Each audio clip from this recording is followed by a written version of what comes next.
самых передовых компьютерных томографов в Казахстане. Если говорить конкретно про нашу область, то он самый продвинутый.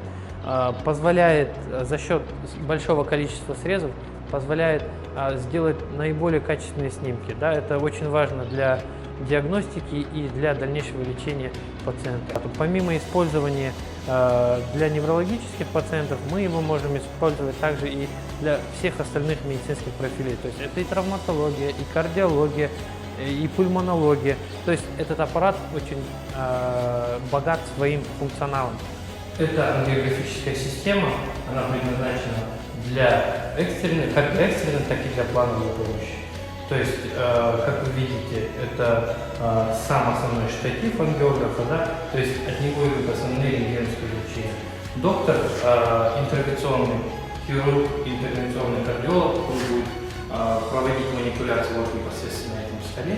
Здесь будет находиться пациент. Это рабочий экран для врача-радиолога.